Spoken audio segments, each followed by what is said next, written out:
राधे राधे बंधुओं, कैसे हैं आप सब। स्वागत है आपका एक बार फिर आपके अपने चैनल श्री प्रभु वाणी में। बंधुओं, आज हम इस वीडियो में चर्चा करने जा रहे हैं आंवला नवमी 2022 के बारे में। हम इस वीडियो में बताएंगे आंवला नवमी कब है, हम जानेंगे तिथि, शुभ मुहूर्त, महत्व, पूजा विधि और उसके साथ साथ कथा के भी बारे में। यानी कि आपको इस एक वीडियो को पूर्णतः देखने के बाद आंवला नवमी से जुड़ा कोई भी प्रश्न मन में नहीं उठेगा। तो बंधुओं, वीडियो को अंत तक ज़रूर देखें। और चलिए हम शुरू करते हैं। लेकिन शुरू करने से पहले आप अगर हमारे चैनल पर नए हैं तो उसे लाइक, शेयर, सब्सक्राइब करना ना भूलें बंधुओं, और बेल आइकन को भी ज़रूर दबाएं। इससे होगा ये कि हमारे द्वारा लाई गई वीडियोस की जानकारी आप तक सबसे शीघ्र पहुंचेगी।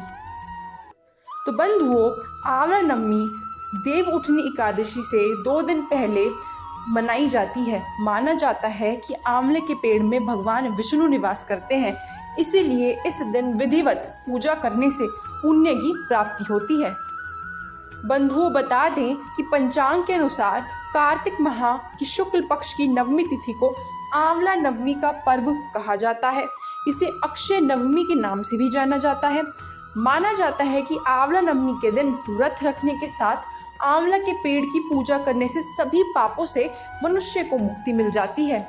और चलिए अब हम देखते हैं तिथि के बारे में। इस साल यानी 2022 में आंवला नवमी का पर्व 2 नवंबर यानी कि बुधवार को मनाया जाएगा। और क्या है आंवला नवमी का शुभ मुहूर्त, तो आप ध्यानपूर्वक सुनिए। नवमी तिथि प्रारंभ होगी 1 नवंबर 2022 को मंगलवार रात 11:04 पर और नवमी तिथि समाप्त होगी 2 नवंबर 2022 बुधवार को रात 9:09 पर। वहीं बंधुओं, ध्यान दें कि पूजा का शुभ मुहूर्त रहेगा सुबह 6:34 से दोपहर 12:04 तक। बंधुओं, बता दें कि आंवला नवमी के दिन दान पुण्य का बहुत ही अधिक महत्व है। साथ ही साथ यदि आप इस दिन आंवले के पेड़ की पूजा विधिवत करते हैं और इसकी छाया में बैठकर भोजन करते हैं तो यह आपके लिए अत्यंत फलदायक है। बंधुओं, इस दिन आंवले के पेड़ की पूजा करने के साथ 108 बार परिक्रमा करने से सभी मनोकामनाएं पूर्ण हो जाती हैं। और इसके साथ ही इस दिन व्रत करने से संतान की प्राप्ति भी होती है। चलिए अब हम देखते हैं आंवला नवमी पूजा तिथि के बारे में। आंवला नवमी के दिन आंवले के पेड़ की पूजा करने का विधान है। इस दिन आंवले की जड़ में जल में कच्चा दूध मिलाकर अर्पित किया जाता है। इसके साथ ही फूल, माला, सिंदूर, अक्षत आदि लगाने के साथ भोग लगाया जाता है। इसके साथ ही तने में कच्चा सूत या फिर मौली 8 बार लपेटी जाती है। पूजा के बाद व्रत कथा करी जाती है और पूरे परिवार के साथ शुद्ध शाकाहारी भोजन पेड़ के नीचे बैठकर किया जाता है। तो चलिए दोस्तों, अब हम जान लेते हैं आंवला नवमी की कथा के बारे में, जो कि काफ़ी है पौराणिक और पवित्र है। एक राजा था, उसका प्रण था वह रोज 1.25 मन आंवले दान करके ही खाना खाता था। इससे उसका नाम आंवला राजा पड़ गया। एक दिन उसके बेटे बहू ने सोचा कि राजा इतने सारे आंवले रोज़ाना दान करते हैं, इस प्रकार तो एक दिन सारा खजाना खाली हो जाएगा। इसीलिए बेटे ने राजा से कहा कि उसे इस तरह दान करना बंद कर देना चाहिए। बेटे की बात सुनकर राजा को बहुत दुख हुआ और राजा रानी महल छोड़कर बियाबान जंगल में जाकर बैठ गए। राजा रानी आंवला दान नहीं कर पाए और प्रण के कारण कुछ खा नहीं पाए। जब भूखे प्यासे 7 दिन हो गए तब भगवान ने सोचा कि यदि मैंने इसका प्रण नहीं रखा और इसका सत नहीं रखा तो विश्वास चला जाएगा।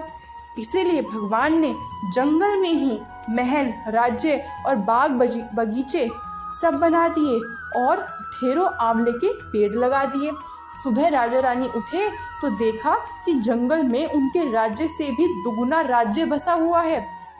राजा रानी से कहते हैं, रानी देख कहते हैं, सत मत छोड़े, सूरमा सत छोड़िया पत जाए, सत की छोड़ी लक्ष्मी फेर मिलेगी आए।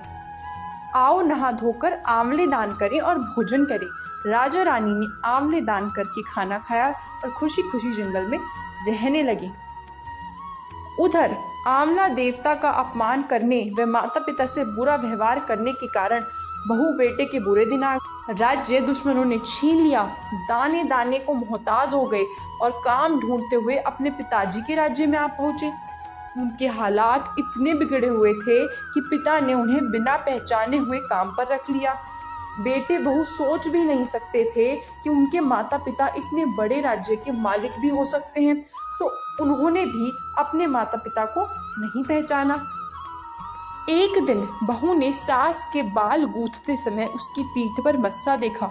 उसे यह सोचकर रोना आने लगा कि ऐसा मस्सा मेरे सास की भी था। हमने ये सोचकर उन्हें आंवले दान करने से रोका था कि हमारा धन नष्ट हो जाएगा। आज वे लोग ना जाने कहाँ और किस हाल में होंगे। यह सोचकर बहू को रोना आने लगा और आंसू टपक टपक कर सास की पीठ पर गिरने लगे। रानी ने तुरंत पलट कर देखा और पूछा कि तू रो क्यों रही है। उसने बताया उसकी पीठ जैसा मस्सा मेरी सास की पीठ पर भी था। हमने उन्हें आंवला दान करने से मना कर दिया था, इसलिए वे घर छोड़कर कहीं चले गए हैं। तब रानी ने उन्हें पहचान लिया, सारा हाल पूछा और अपना हाल बताया। अपने बेटे बहू को समझाया कि दान करने से धन कम नहीं बल्कि बढ़ता ही है। बेटे बहू भी अब सुख से राजा रानी के साथ रहने लगे। हे भगवान, जैसा राजा रानी का सत रखा वैसा सबका सत रखना, कहते सुनते सारे परिवार का सुख रखना। बोलो विष्णु भगवान की जय। तो भक्तों, यह थी आंवला नवमी की अत्यंत ही पवित्र कथा। आशा करते हैं आपको ये कथा और आंवला नवमी से जुड़ी समस्त जानकारी बहुत ही लाभदायक लगी होगी। यदि ऐसा है तो आप हमारे चैनल से इसी प्रकार जुड़े रहें और जैसा हमने बताया इसे सब्सक्राइब करना ना भूलें। धन्यवाद आपका।